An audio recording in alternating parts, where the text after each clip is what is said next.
Bismillahirrahmanirrahim. Assalamualaikum warahmatullahi wabarakatuh.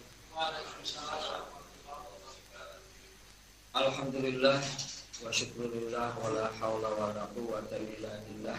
Assalatu wassalamu ala Rasulillah wa ala alihi wa ashabihi wa man wala. Alhamdulillah, bismillah. Dimana saja berada yang saya hormati, pada kesempatan ini kita kembali bertemu di hari Jumat yang kita biasa isi dengan tausiah Jumat dan sholat Jumat berjamaah khususnya di Baitul Tadbir As-Solihin, dan juga tentu di keluarga masing-masing yang memungkinkan untuk sholat berjamaah bersama-sama pada kesempatan zuhur ini. Mudah-mudahan Allah senantiasa memberikan kelapangan kepada kita, kemudahan dan pertolongannya, sehingga azam-azam yang kita laksanakan bisa terlaksana dengan baik. Dan tentu saja pertolongan Allah itu juga akan berlaku secara otomatis kepada orang-orang yang memang menolong Allah, dalam arti menjadi Ansarullah. Intan surullah yang sur. Kalau kau tahu Allah, Allah pasti akan menolong. Allah akan membantu. Dalam arti bahwa Allah akan juga mendorong kita, memberikan jalan, membantu kita mewujudkan harapan-harapan kita. Tapi ya sesuai dengan hukum kontrak qadar, hukum alam, sebab akibat. Intan surullah yang suruh. Kalau kamu menolong Allah, Allah akan menolong. Jika persoalannya adalah menolong Allah itu seperti apa, yang amanah-amanah yang Allah bebankan kepada kita, terutama tadi pembentukan karakter itu yang utama. Karena seberat apapun, bahkan seringan apapun tugas, kewajiban atau harapan dan cita-cita, kalau tidak dimulai dengan karakter yang baik, ya itu tidak akan berhasil. Dalam beberapa kesempatan pertemuan Jumat yang lalu dan juga di beberapa halaqah, saya juga menyampaikan bahwa takwa ini vice versa-nya dari kedoliman. Vice versa dalam arti lawannya atau obatnya untuk meminimalisir dan menghilangkan kezaliman. Itu tersirat di dalam surat ayat yang menyebutkan tentang kerusakan-kerusakan yang ada di bumi itu diakibatkan oleh orang-orang zalim. Bahwa bencana-bencana yang terjadi, wa ma kunna muhlikal qura illa karena ahluha zalim. Kami tidak akan menghancurkan suatu kaum pulau kecuali negeri itu penuh Katolik. Ayat-ayat Allah yang lain yang menyampaikan keterangan, penjelasan, sudah banyak negeri-negeri yang Allah binasakan, lenyapkan karena penduduknya dolim. Nah, di sisi lain ada ayat yang mengatakan kalau saja ahli kitab lawanna alal qura ahli qura, kalau saja penduduk iman dan bertakwa, maka pasti kami bukakan berkah dari langit dan bumi. Jadi dengan demikian takwa ini obat dari kezaliman. Untuk menghilangkan kezaliman itu adalah takwa dan pembentukan karakter takwa. Ya, sekali lagi segala macam usaha untuk suatu kebaikan, kemajuan, baik kecil atau besar, itu tidak akan berjalan kecuali dengan karakter takwa tersebut.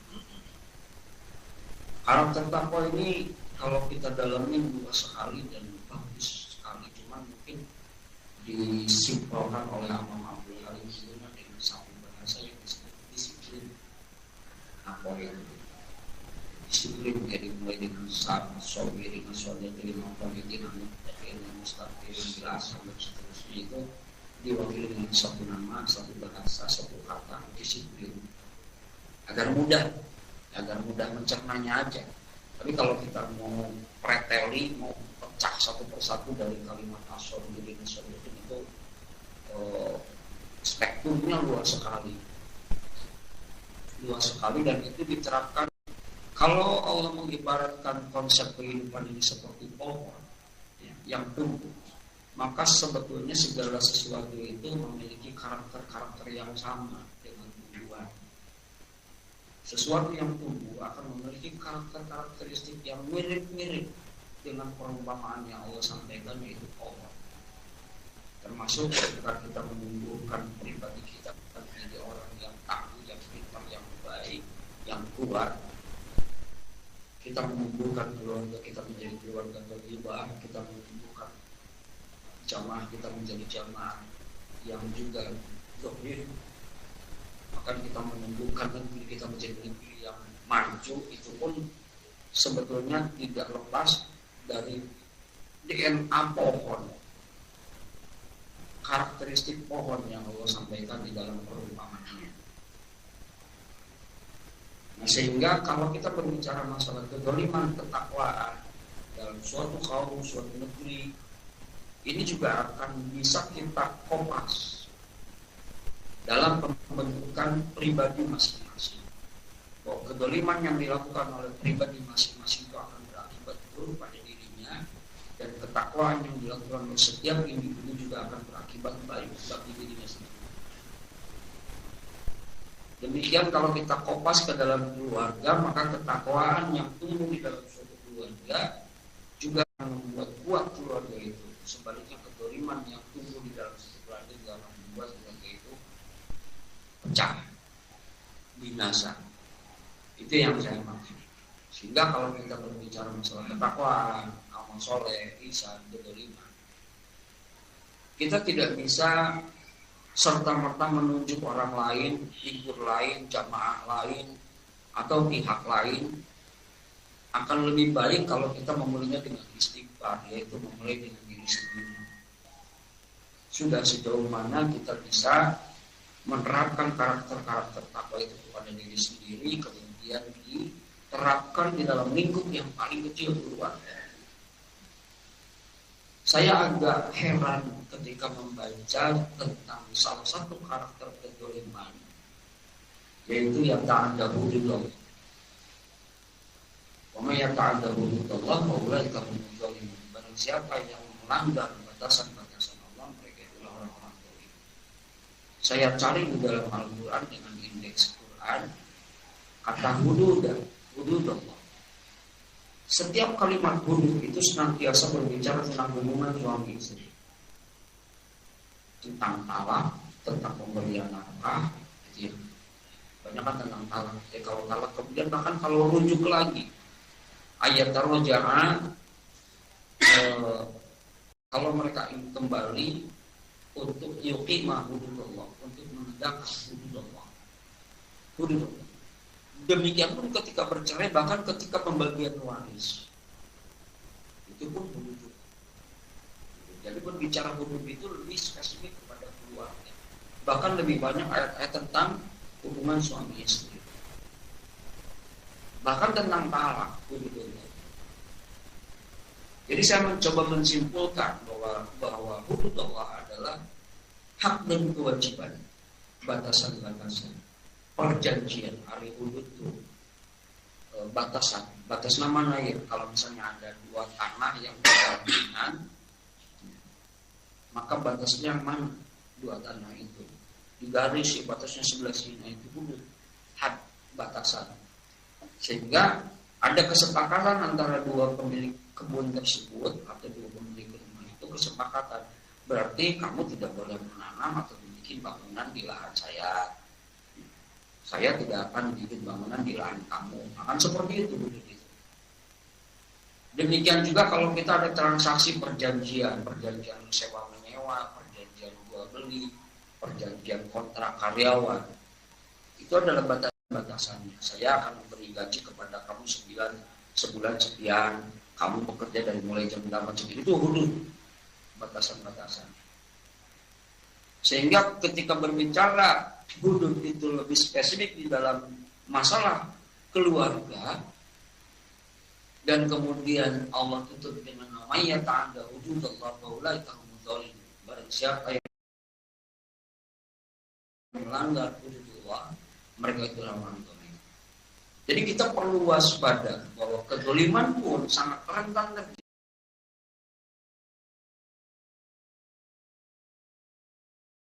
Tapi bagaimana apabila kezaliman itu terjadi di dalam keluarga, hubungan suami dan istri?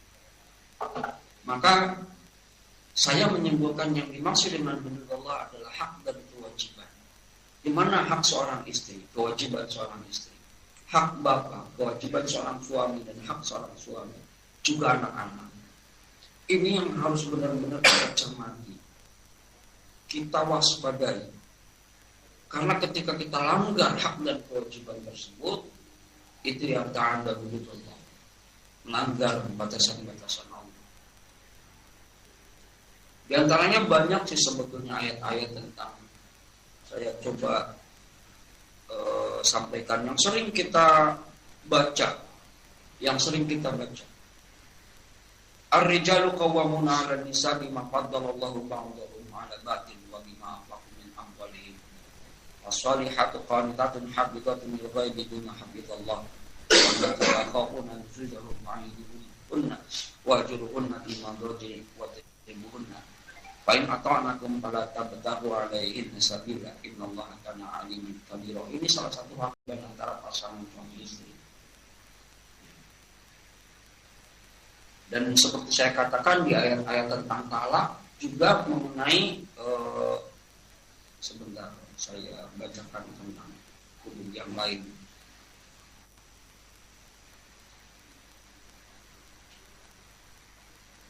Di antara hak dan kewajiban yang lain, wal walidatu yurdi'na auladahunna haulaini kamilain.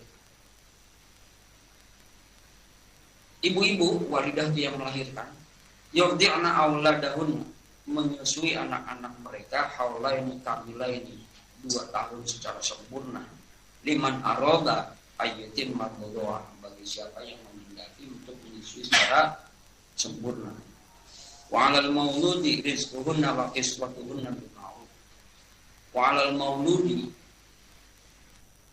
wa mauludi lahu wa 'alal mauludi lahu, kewajiban bagi suami adalah rizquhunna, memberi rizki kepada istri-istrinya, wa kiswatuhunna, dan pakaian-pakaian istri-istrinya bil ma'ruf, dengan ma'ruf. La nukallifu nafsan illa wus'aha. Tidak, Allah tidak membebani suatu jiwa kecuali dengan kemampuannya, dan seterusnya ya. Ini tentang hak dan kewajiban. Lagi bahwa kita harus aware dengan hak dan kewajiban antara suami dan istri, laki-laki dan perempuan, dan juga anak-anaknya. Jangan sampai malah di dalam keluarga kita terperosok ke dalam ya ta'adda hudud tadi.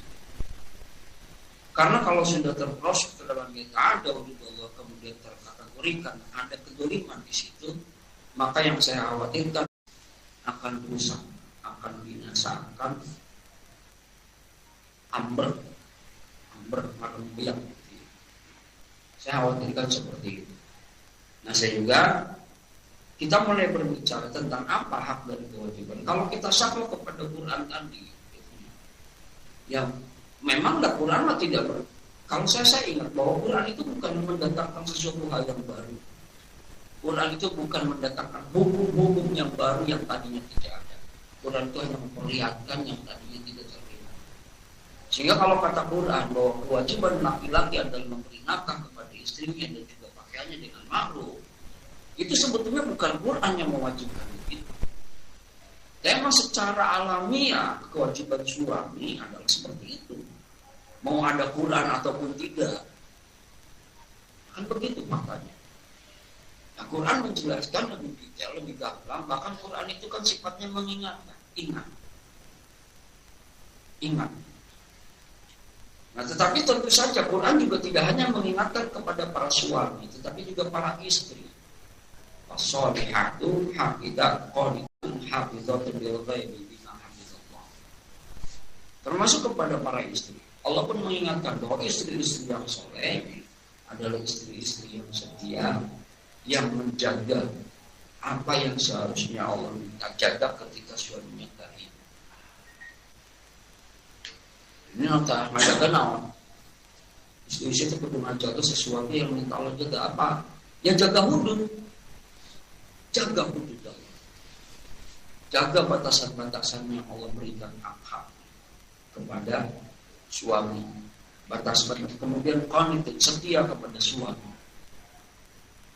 Kalau kita cermati, mari kita baca di surat tadi ya, Ar-Rijalu.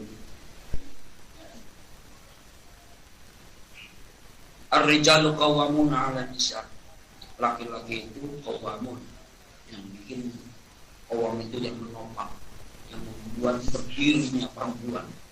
Qawwamuna 'ala nisa, yang menjadikan perempuan mampu berdiri. Namun bahasa Sundanya gedang. Bima faddalallahu ba'dahum 'ala ba'din,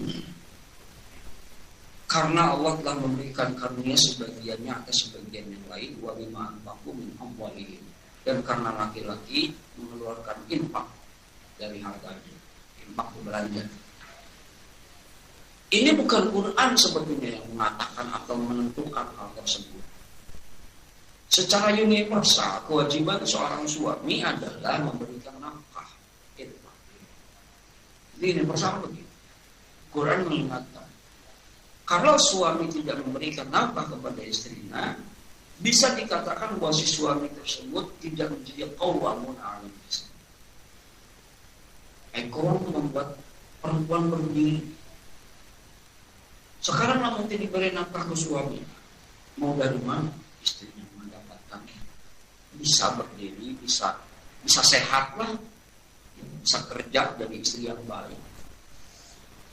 Dan ini bukan karena Quran yang ngomong, tapi ini faktanya begitu di mana-mana. Kenapa? Karena Allah telah memberikan karunia lebih kepada laki-laki. Apa kelebihan laki-laki? Ya ini nantinya isi bicara masalah gender, punya emansipasi wanita segala macam. Tetap aja ada kelebihannya laki-laki dibanding perempuan. Mungkin perempuan ada kelebihannya juga. Laki-laki naontek sisi pikirannya lebih stabil, sementara perempuan lebih membawa perasaan. Laki-laki secara fisik lebih kuat. Karena logika adalah kenteng rusak, sahan wajar karena benar itu kenteng gitu ya. Secara logika, secara hati, perasaan, tentu kita akan menuju laki-laki. Seperti itu. Itu karena Allah memberikan karunia lebih kepada laki-laki dibandingkan kepada perempuan dalam hal tertentu seperti itu. Wa bima anfaqu min amwalihim, dan karena laki-laki kepada istri-istrinya. Nah ini sebetulnya mah usahakan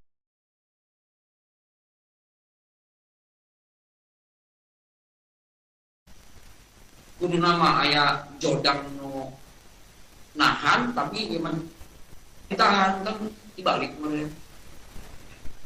Kemudian pasolihatu, cuman Allah mengingatkan juga pasolihatu ada perempuan-perempuan soleh, qanitatu hafizatun lil ghaib, yaitu perempuan-perempuan yang setia, yang juga hafizatun lil ghaib bima hafizallah, yang memelihara dirinya dan juga memelihara hududallah, batasan-batasan yang Allah berikan. Ketika suaminya nggak ada, ketika tidak dalam pengawasan suami. Nah itu perempuan. Jadi perempuan juga konita. Konita itu apa? Setia. Setia kan khusyuk. Setia dalam bahasa yang lain. Ulang malabung, tahu yang harus dilakukan, melakukan tanpa disuruh suami.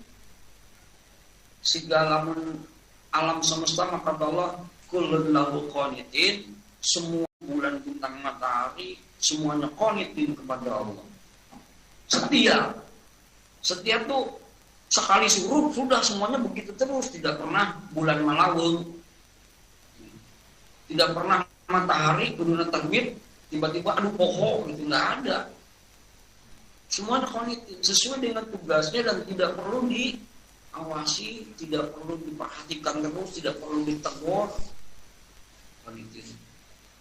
Ya seorang ibu rumah tangga yang tahu kewajiban-kewajibannya baik kepada suaminya, kepada anak-anaknya.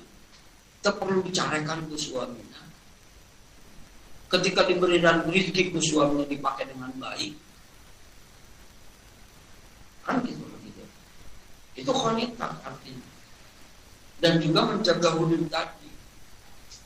Sementara bahasa hafizatun lil ghaibi bima hafizallah juga bisa diterapkan kepada yang lain. Yang padna furujahunna, memelihara kemaluan kemalis. Asal biologis namanya. Ya, lamun bahasa puntennya, lamun bahasa belajar itu bahasanya. Jangan bikin suami cemburu, jangan bikin suami deg-degan. Sama suami kayak sebetulnya gitu punya. Jangan bikin istri deg-degan. Ini hak dan kewajiban. Hak dan kewajiban sebetulnya tidak perlu didetailkan secara detail oleh Al-Quran. Seperti dikatakan tadi bahwa hak dan kewajiban itu sudah termaktub di dalam pribadi masing-masing yang berakal sehat. Apa yang harus dilakukan? Ya ada hududnya, mana batasannya. Maka saya berharap jangan ada istri-istri yang membentak-bentak suaminya. Juga sebaliknya, meskipun si suami punya otoritas untuk ngatur-ngatur, jangan arogan kepada istrinya. Karena istri juga memiliki hak. Bagaimana dengan anak-anaknya? Sama. Anak-anak juga. Anak-anak itu maka Allah katakan, janganlah kalian takut meninggalkan keturunan yang lemah. Anaknya tinggalkan itu. Hak anak, hak pendidikannya, hak bajunya, itu sudah termaktub di dalam kehidupan ini bersama. Sehingga kemarin ketika saya berbicara tentang perumpamaan yang Allah sampaikan tentang kebun dan anggur, ini berbicara tentang dzurriyyatan di'afa. Hati-hati nanti kamu memiliki keturunan yang lemah. Sehingga kewajiban orang tua dalam hal ini bapak-bapak anfaqu min amwalihim, infak. Infak untuk apa? Untuk mendidik anak-anaknya. Berikan hak-hak buat anak-anak.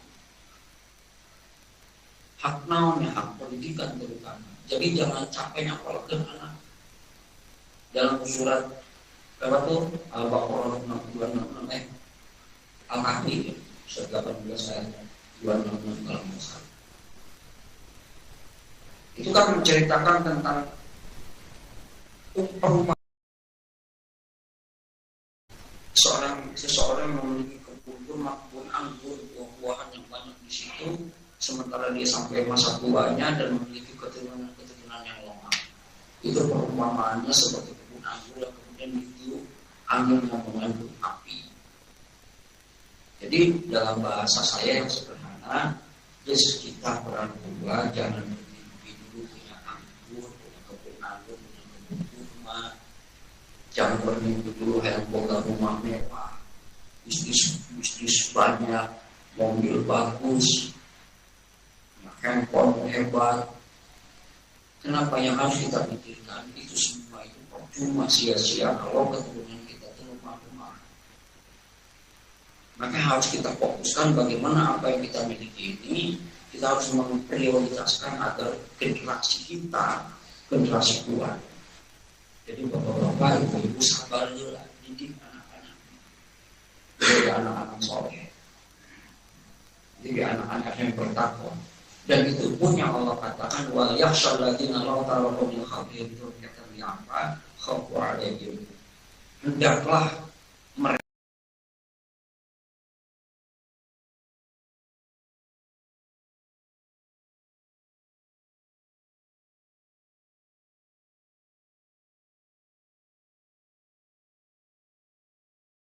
takwa, maka hendaklah para orang tua itu bertakwa kepada Allah.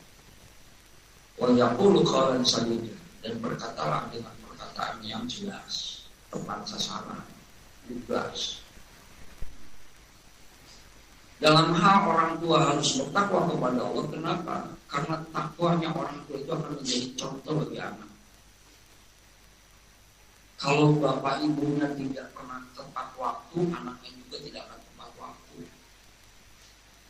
Kalau bapak ibunya di rumahnya kotor, ya, anak juga akan kotor.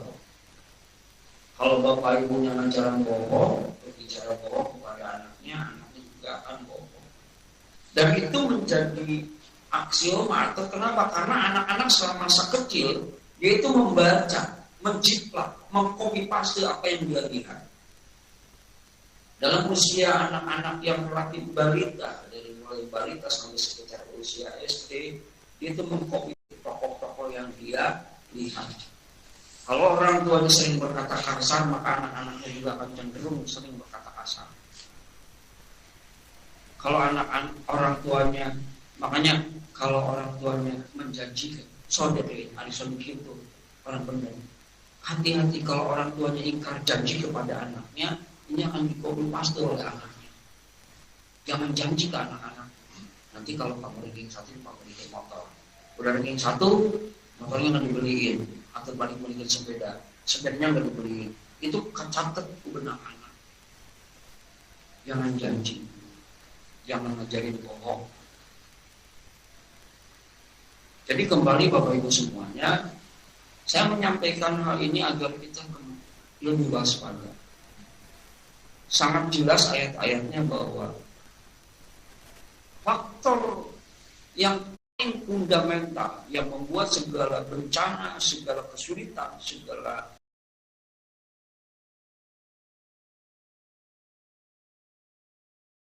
jelas sekali ayatnya banyak. Anna la'natullahi 'alal zalimin. Sesungguhnya laknat Allah itu terhadap orang-orang zalim.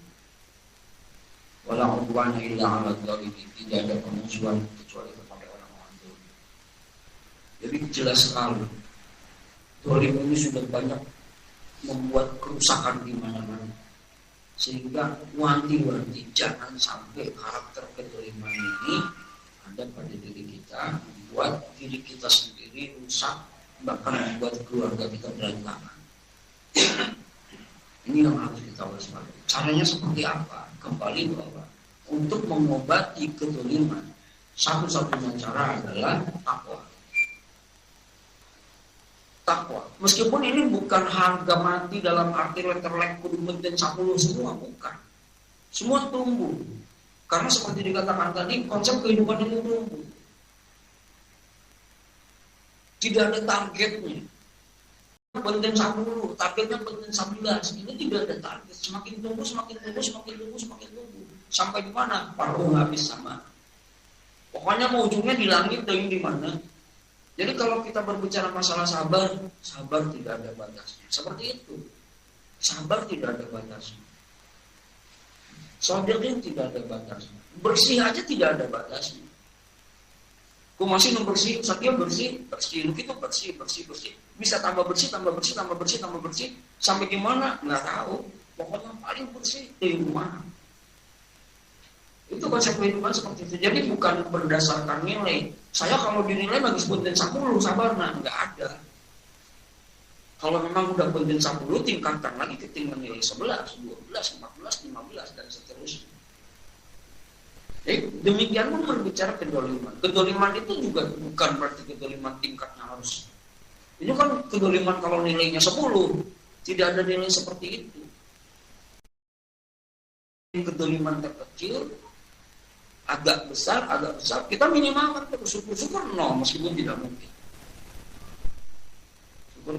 Kenapa tidak mungkin? Karena manusia. Kalau manusia punya keinginan, kalau tidak punya keinginan susah. Bahkan manusia itu dari bahasa Arab makhluk khata'wan nisyan. Manusia itu tempatnya lupa dan salah. Ada salahnya. Tapi sebagai manusia kita pun diberi kemampuan untuk meminimalkan semua itu. Caranya seperti apa? Dimulai dengan istighfar. Istighfar bahwa kita sendiri banyak kelemahan. Istighfar bahwa kita ini mungkin dibandingkan yang lain lebih baik yang lain. Banyak yang harus kita perbaiki, banyak yang kita kurang. Sudahkah kita membahagiakan istri kita? Masih banyak yang kurang. Sudahkah kita membahagiakan suami kita? Masih banyak yang kurang. Itu istighfar dimulai dari situ. Jadi mengkoreksi diri. Sehingga ketika kita istighfar, mudah-mudahan kita awas terhadap ini yang kita lakukan, baik kepada diri kita sendiri ataupun kepada keluarga kita, kepada istri, kepada anak. Kita mulai dari situ. Jadi kalau kita berbicara bagaimana dengan Indonesia, jauh dari pikiran Indonesia, hanya pikiran diri sendiri dan keluarga. Itu yang nampak di depan mata kita. Demikian Muslimullah, mudah-mudahan bisa mengingatkan kita agar kita bisa lebih baik lagi, dan mudah-mudahan kalau kita sudah berusaha untuk memperbaiki diri, maka sesuai dengan janji Allah, alhamdulillah akan berkah dari langit dan bumi. Assalamualaikum warahmatullahi wabarakatuh.